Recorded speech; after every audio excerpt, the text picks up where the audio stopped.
Now to the latest on the escalating tensions in the Middle East. And Israel's most extensive operation in the West Bank in months is into its second day. Its military says 5 Palestinians, who it describes as terrorists, were killed inside a mosque. Among them, a well-known militant commander. Israel launched its operation in several West Bank cities yesterday, killing at least 10 Palestinians. Today's raid concentrated on Tulkarm. Local reports say Israeli forces swarmed the city, blocked exits, and have begun destroying infrastructure. And Julia Chapman is tracking this story for us. She's joining us now live in London. And Julia, what is the latest on Israel's operation today?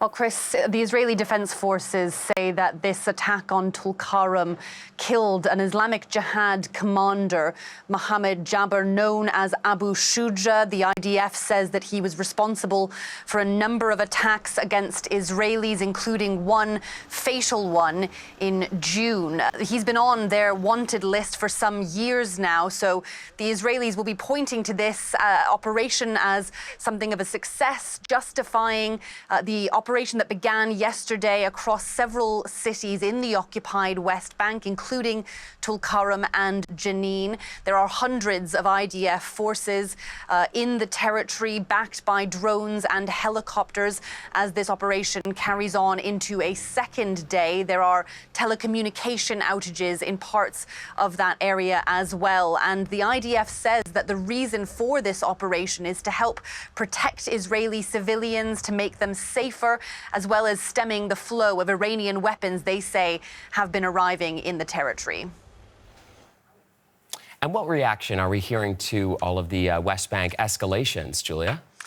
Well, there are certainly concerns among the international community. The United Nations Secretary General Antonio Guterres has condemned the operation. He has called for an immediate end to it, saying it is deeply concerning. It comes after months of increasing violence in the occupied West Bank since October 7th. More than 600 Palestinians have been killed by settler violence as well as Israeli forces in the area. And the UN human rights spokesperson said that there are violations being committed in the territory.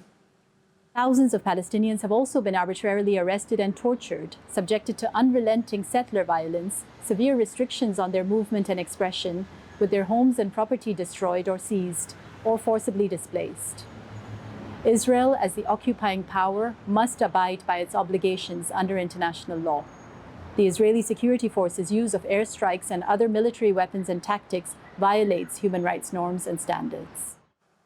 Well, there are concerns that the war in Gaza could be expanding with this latest escalation in the occupied West Bank. That is a fear that's been expressed by European Union Foreign Affairs Chief Josep Borrell. He has also criticized comments from the Israeli Foreign Minister Israel Katz, calling for evacuations, as he puts it, of Palestinians in the West Bank, which we've seen lead to multiple displacements in Gaza in recent months. There are certainly concerns about what that could lead to if it does eventually happen.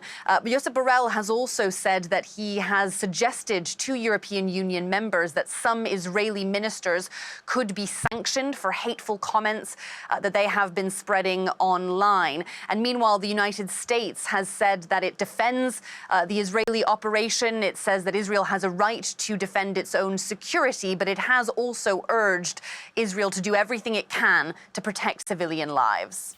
All right, Julia Chapman reporting live for us in London. Thank you, Julia.